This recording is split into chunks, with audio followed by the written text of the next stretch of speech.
안녕하십니까. 법무법인 도울 강민구 대표 변호사입니다. 오늘은 제 블로그에 있는 글을 같이 낭독해서 여러분에게 도움을 주고자 합니다. 제 블로그는 네이버 디지털 상록수라고 하면 나오는데 여기서 필성이라고 제가 검색을 해보겠습니다. 지난해 변호사 개업한 이후에 여러 글들이 많이 실무하고 관련되어 있는데 재판 소송에서 필성에 이르는 비법에 대해서 여러분과 같이 한번 보겠습니다. 재판 소송에서 필성에 이르는 비법. 지난 36년간 무거운 법복 속에서 법관 생활을 무탈하게 잘 마치고 변호사업을 시작한 지 석 달이 지나간다. 짧은 석 달이지만 이런저런 경험을 집 파일처럼 압축적으로 하고 있다. 36년간의 경험에 비추어서도 알 수 있는 일이지만 변호사가 되고 나니 더욱더 생각이 확연해진다. 아침에 선정릉 산책을 마치고 귀가하면서 동네 가게에서 샌드위치와 커피 한 잔을 마시고 나니 갑자기 이런 생각이 정리되고 있다. 누구나 재판 송사에서 이기고 싶어하는 것은 인지상정이다.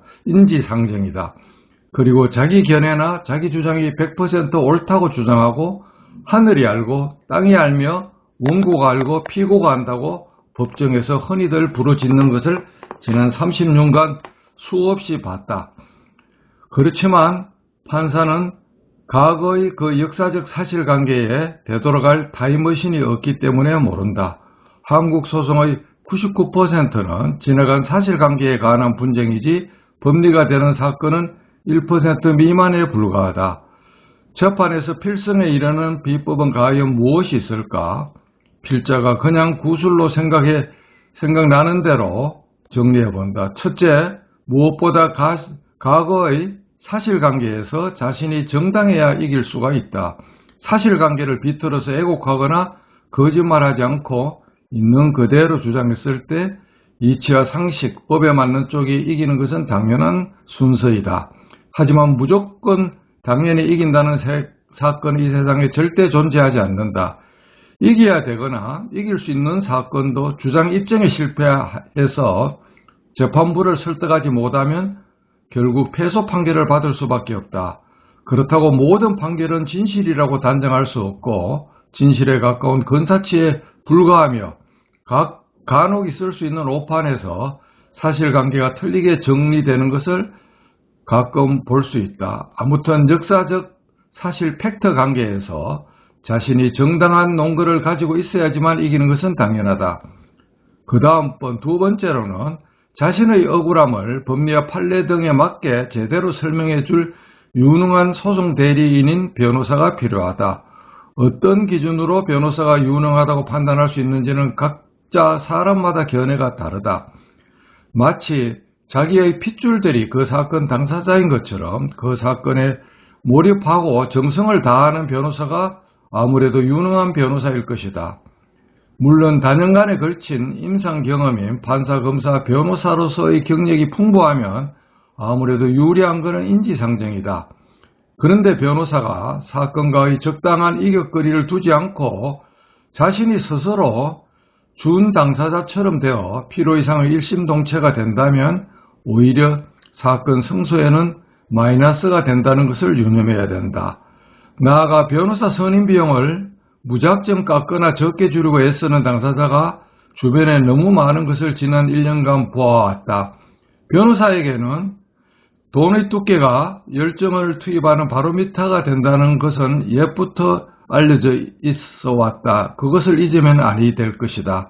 선임 비용을 깎아서 변호사의 열정 투입을 적게 만든다면 그만큼 당사자의 손해로 기착된다. 합리적인 가격을 지불하고 오히려 삼복더위에 소가 일할 때 문어와 막걸리도 주면서 일시키는 것처럼 자신의 소송 대리인인 변호사가 신나게 일할 수 있도록 금전으로 보상하는 지혜가 필요할지도 모르겠다. 물론 열정 있는 변호사는 모든 사건의 하나하나에 대해서 돈의 두께와 상관없이 자신의 집중력을 투입할 수 있을지는 모르지만 각자 한 변호사의 개인적인 능력의 합계가 총합이 한정되어 있기 때문에 아무래도 돈의 두께가 두꺼운 쪽에 눈길이 가는 것은 인지상정이다. 그리고 소송 시작부터 끝날 때까지 무조건 변호사가 알아서 해주세요라는 태도는 아주 잘못된 자세다. 과거의 역사적 팩트 사실관계는 당사자 본인이 가장 잘 알고 있고 대리인인 변호사는 알 턱이 없다. 따라서 법원에 제출하는 준비서면 답변서 같은 여러 서면들을 최종적으로 제출하기 직전에 당사자가 그것을 한 번 더 체크해서 사실관계 오류나 빠진 것을 대리인에게 명확하게 지적해주는 지혜가 필요하다. 그런 절차를 거치지 않고 일방적으로 소송 대리인이 건사치만 제출하다 보면 큰 실수를 하는 경우가 왕왕 있다. 경우에 따라서는 당사자에게 그와 같은 피드백을 받는 경우가 많지는 않겠지만 그래도 자신이 사건 당사자인 경우에는 소송 대리인에게 선임 계약 시 법원 제출 서류는 최종적으로 자신에게 리뷰할 기회를 달라고 명확히 요구하고 시작해야 된다. 결국 마지막으로 재판이라는 것은 재판부 법관을 설득하면 이기는 것이고 설득에 실패하면 패소하는 것이다. 따라서 특수한 기술이 뒷받침되거나 생경한 분야의 사건인 경우에는 그 사건의 기초가 되는 지식의 초보적인 사항부터 고급 사항까지 재판부에서 학습할 수 있도록 풍부한 자료를 제시하고 필요할 때에는 파워포인트 슬라이드 변론을 자청해서 15분에서 30분 정도 그 사건의 이면을 상세하게 브리핑할 수 있는 기회를 얻는 것이 필수적이다. 이러한 과정을 거치면 재판부 법관들도 많은 생각을 깊이 있게 해서 제대로 판단을 내릴 수가 있다. 나아가 주장 입증을 할 때는 명쾌하고 단순하게 설명해야 되며 정인이나 문서를 조작하는 것은 절대 해서는 안 될 일이다. 위증을 해도 현명한 판사는 쏘아 넘어가지 않고 문서를 위조해도 결국 들통난다. 전체적으로 사실관계에 유리한 사람이 너무 성소에 집착해서 극히 일부만이라도 증거 방법을 위조해서 제출하면 나머지 옳은 증거 방법조차 신뢰를 잃는다. 그리하여 패소가 된다.